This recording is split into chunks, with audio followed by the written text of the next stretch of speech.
Uh-huh. And we have the sixth point. Uh-huh. Daniel loved more the approbation of God more than money. Oh, and actually, you could even add more than money and position. Yes. That's what I was forgetting to tell you that. And we see that, Mhm. isn't it, in Daniel chapter 5? 5 Mm. verse 17. Okay, so here what we have done through this study together with ourselves and with you is that we were looking for points that display character. Yes. There's much more to the book of Daniel, which we hope by the grace of God to get into later. You might have asked, what about the prophecies? Don't worry, no, there's a lot to look and to cover. Yes. But we wanted to look at something which oftentimes we forget, and sometimes we look over, and we may neglect. And whereas it's important to pick up on character traits because we are trying to become more like Jesus. And so here, regarding this thing, that it's where we are saying that Daniel loved more the approbation of God than money or position, we see it in Daniel chapter 5. So the context is that the son of Nebuchadnezzar, who is called Belshazzar. So it's different. It's not Belteshazzar, it's Belshazzar. Yeah, Belshazzar was Nebuchadnezzar's son. Belteshazzar was Daniel's idolatrous name, which has been given to him, which he had not chosen. We might give this as a detail. And so Belshazzar and all his host were having a orgy, a party, yes, in Babylon, in the kingdom of, in the city of Babylon. And they were having all these celebrations. He was glorifying himself. He actually caused the vessels that had been brought all the way from Jerusalem in Babylon in Nebuchadnezzar's days, when the captivity had taken place, and he had even caused those vessels to be brought in so that they could drink from them. Vessels that had been consecrated to God's service. So that was not the one and only sin of his life, but it was the sin that made everything overflow, and that caused God to do what he had done when he actually caused a hand to be seen writing on the wall and saying, Mene, mene, tekel, upashin, which was to mean, as Daniel later explained, you are weighed, and the balances are found wanting, thy kingdom is divided, and shall be given to the Medes and the Persians. That was the warning. But he didn't understanding at the beginning. Belshazzar did not understanding, and so he called for the wise men of Babylon to give him the understanding. Same story like his father. He had not gotten the lesson, right? And so he calls those wise men. Of course, they were to disappoint him once more. But Daniel had the answer. And it says, and so he said, Daniel, are you the one who has the spirit of the holy gods in you? Blah, blah, blah. So he continues on the tirade. And he said, verse 16 for the context, because 17 is the one that's of interest to us, right? Yes. And verse 16 helps us to actually see what's happening. And Belshazzar said to Daniel, I have heard of thee, that you can make interpretations and dissolve doubts. Now, if you can read the writing and make known to me the interpretation thereof, thou shalt be clothed with scarlet and have a chain of gold about thy neck, and shall be the third ruler in the kingdom. Yeah? So many prophets today will say, ooh, money, money, money, money. Yes, I will of preach to you. course. I will interpret everything to Yes. you. But what did Daniel do? So you can see here a composed spirit, okay? Because when money is shaken in front of the eyes, all of a sudden you lose your composure. You think about money, everything, you position money like you lose yourself, yeah? And I can imagine there was even gold. Yeah, there was gold everywhere. So Yeah. he had brought, he had brought Daniel into this banqueting house, but people had lost the pleasure now because they had this prophetic visions showing these Hebrew letters, and they were not enjoying it so much anymore. Yes. And so Daniel was coming into this phased joy, right? I know even most of the people who wanted to interpret that wanted to get that gold. That money. Yeah. But they have failed, so it was not going to be for them. Yes. Nonetheless, although Daniel knew he had the answer, he could have said, oh, I had the answer, because he knew, because he had already given the interpretation over those decades of service in the kingdom of Babylon. So he had been there already many times, even probably more times than is recorded. Nonetheless, verse 17 it says, Then Daniel answered and said before the king, Let thy gifts be to thyself, and give thy rewards to another. Yet I will read the writing unto the king, and make known to him the interpretation, etc. So what he goes on to explain about the dream is also fascinating. But let's focus here on verse 17. What did he say? Keep your gifts. Keep your gifts and give your positions to somebody else. Yeah. Wow. Isn't it? Wow, I can imagine the other were aiming those gifts. And they probably would have listened to him in dismay, like, why are you crazy? Yes. Why are you refusing? Yes, like they were, oh, now, why is he refusing the gifts? There is gold. So what is the answer? Why did he refuse the gifts? Because his aim was not for the gifts. His aim was that he had more the approbation of God. Yes. Not the gifts. He wanted to please God. Yes. Yes. Whereas if you do something for money, then you become people's servant. But Daniel was the servant of the Most High God. So he said, no, I already serve somebody else. Why are you trying to pay me? Yes. So we must understand. So, yes. And today, most of the people, what they aim most is the money. Yes. They want to do something, but they want to get the money first. Yeah. The background desire. We serve God, but the background desire is money, cling, cling, cling, cling, cling. So that is a lesson in of itself. When we serve God, if money is our motive, we need to get back to the basics. I can imagine now, if these days someone saying, I don't want that gold, I don't want that silver. If you think really in of itself, that's a testimony. Yes. Because it shows that, like, okay, imagine he was not struggling financially. Nothing really leads us to think that, because he already had position. The wise men were probably getting some sort of pension. Yes. Okay, I'm probably conjecturing, but it's not unlikely. But even those who have money, they still want to have more. Of course. Yes. Because when you have money, you spend a lot. So you keep needing money. Yes. But yes, we get some really how to say. It really gets a shock to our system, and even in today's society, to hear somebody says, keep your money. Yes. Keep your money, but I will still do it. I will still serve God. I will still preach. I will still serve the people, but I'm not doing it for money.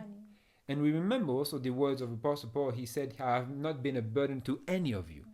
So rightly so, the Apostle Paul could have asked for the tithes, could have asked for the offerings, but he never did that ever. And so even today, like, we have to humble ourselves and say, okay, like, these people, these men of God had a spirit that we have to yet learn from.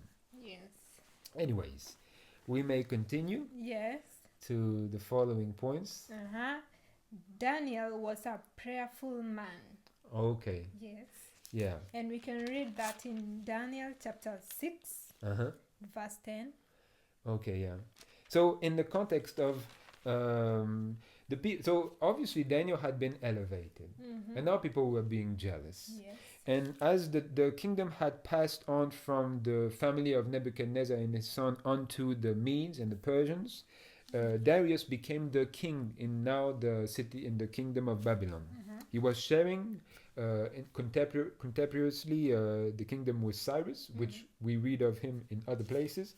Nonetheless, here, as Darius is reigning, people are coming to him and saying, okay, we have heard of a person who, first of all, they set a decree that no one should pray to any gods save to Darius. Yes. It says here in verse 7, just for the context, all the presidents of the kingdom, the governors and the princes and the counselors and the captains have consulted together to establish a royal statute and to make a firm decree that whosoever shall ask a petition of any god or man for 30 days, save of thee, O king, he shall be cast into the den of lions.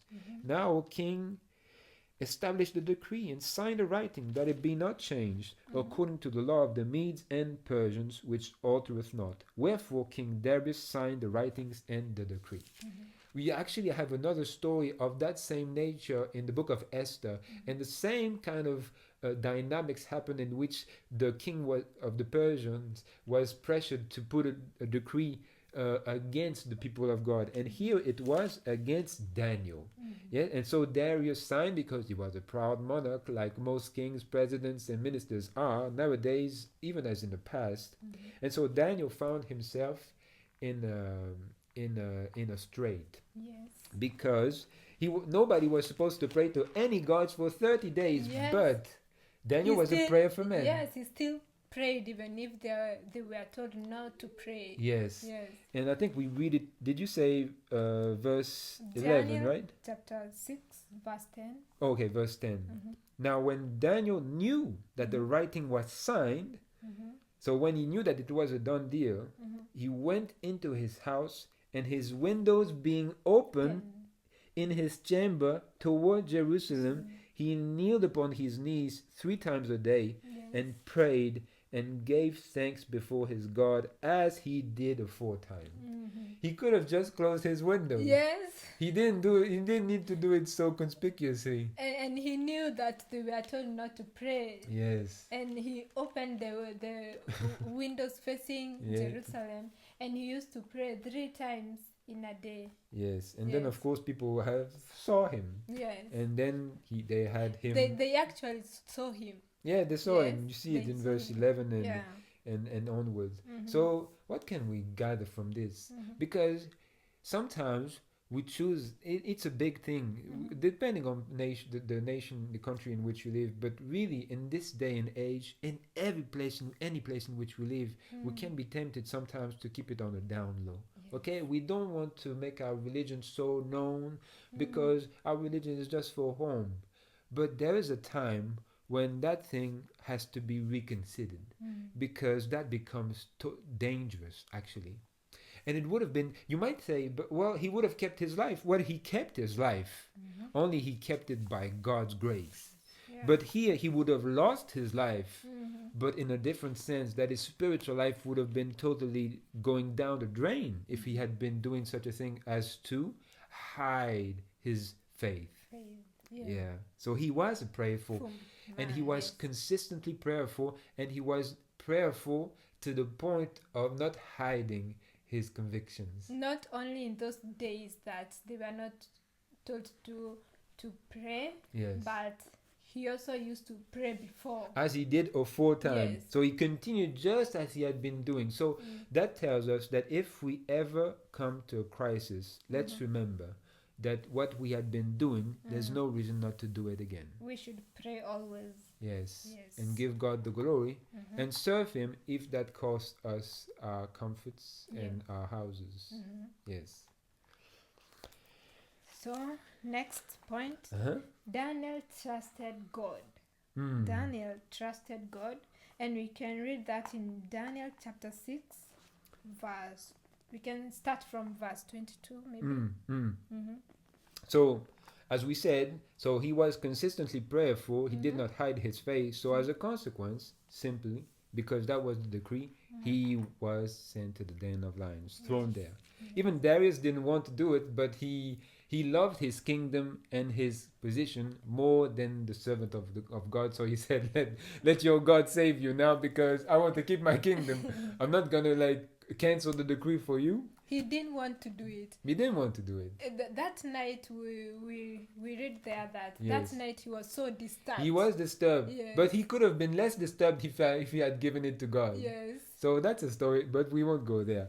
Nonetheless, Daniel was thrown into the den, and then Darius came later and said, "Oh, Daniel, servant of the living God, is thy God whom thou servest continually able to deliver thee from the lions?" So he had Yes. not faith. Yes. He didn't have it for himself, Yes. but Daniel had it for himself. Then it says, verse 21, "Then said Daniel unto the king, O king, live forever." Imagine the kindness is to a whole other proportion now.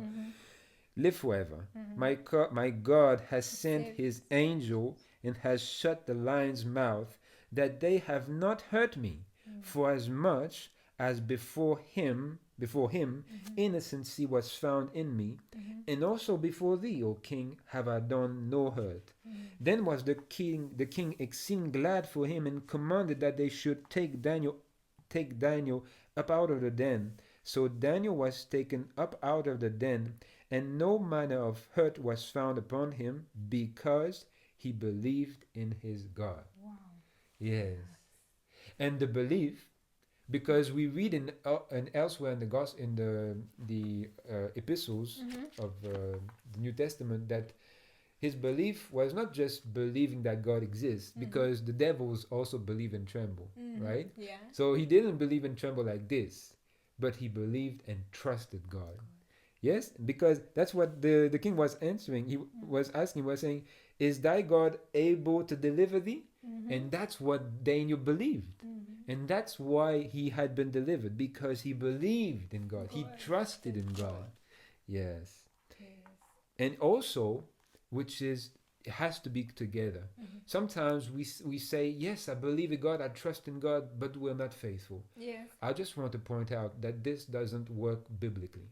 If we are not faithful to God, we are contradicting the conscience that the Holy Spirit is trying to influence. Mm-hmm. Now we're not trusting in God, Mm-hmm. but he had this testimony by the Holy Spirit that he had been conscientiously faithful and upright. We had read this about Job, right? Yes. This is a characteristic that characterizes all the servants of God that have been faithful, Mm-hmm. and whose lives have been recording in the Holy Scriptures. Yes. So it says that innocency was found in him before God. Mm-hmm. And that's why God kept him, because he was not just saying, God, I trust you, I praise you, but I'm contradicting the whole scripture's tone Mm-hmm. and the whole tendency of the scripture. I'm contradicting that, but I'm saying I trust in God. This doesn't work. Mm-hmm. And this wasn't his spirit.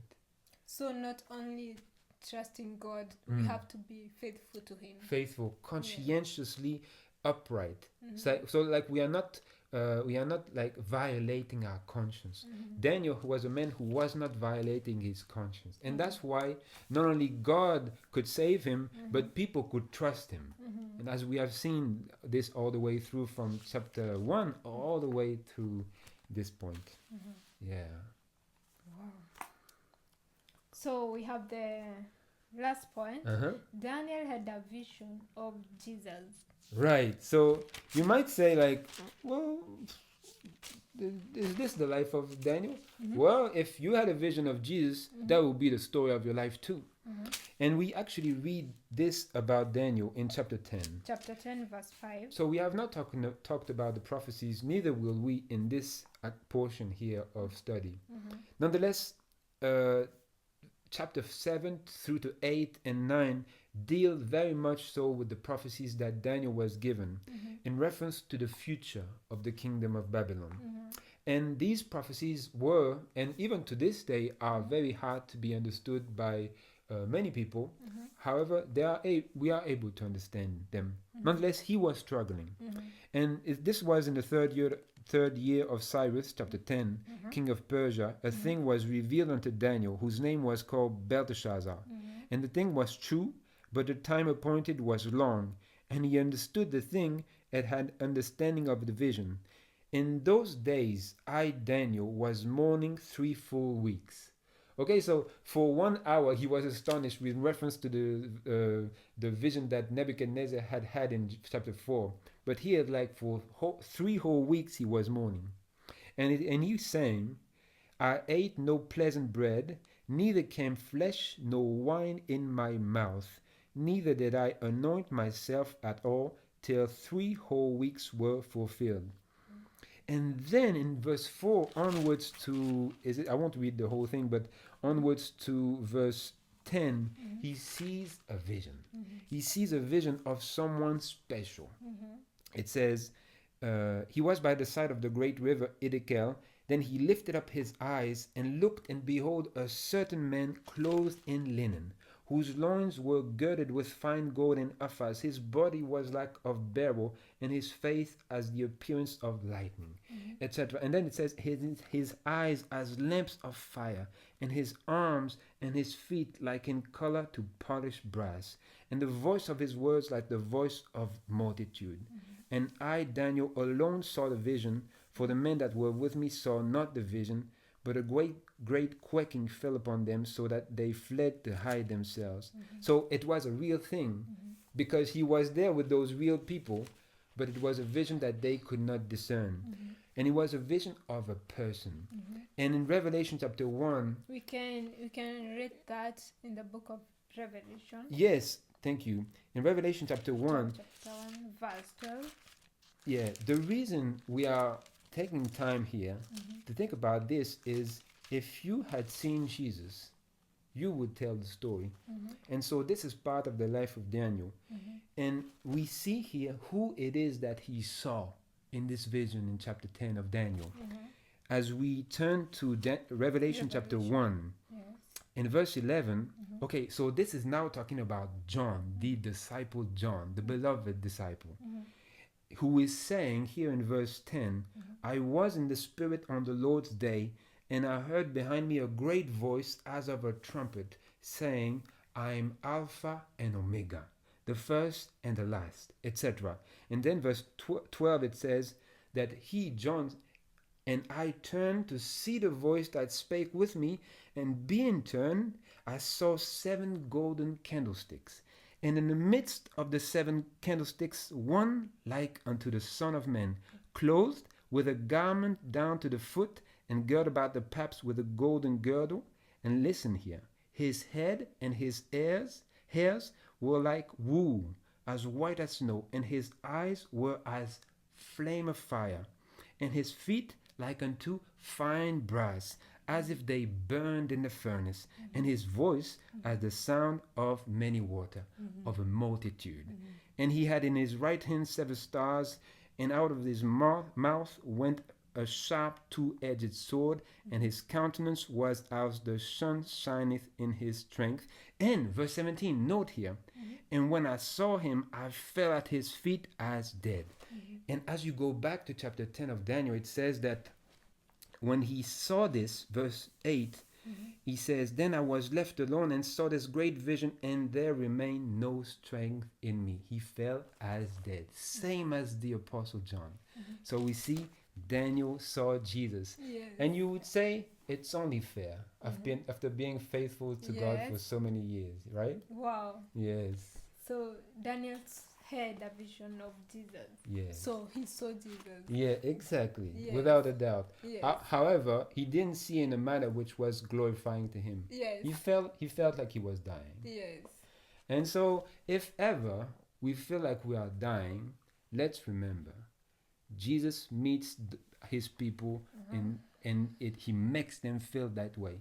So let's not think that when we have bad feelings, that's a proof that God is without us. Otherwise, Daniel and John would have had to believe that they were not meeting with Jesus. So may God help us to have a character like that of Daniel. Amen. Maybe we strive to be prayerful, faithful, thoughtful, kind, tactful, and joyful, and in tribulation to be trustful in God. Yes. Thank you so much for watching. See you on our next video. Yes, feel free to subscribe, like, comment, and we will have a pleasure to see you again next time. May God bless you.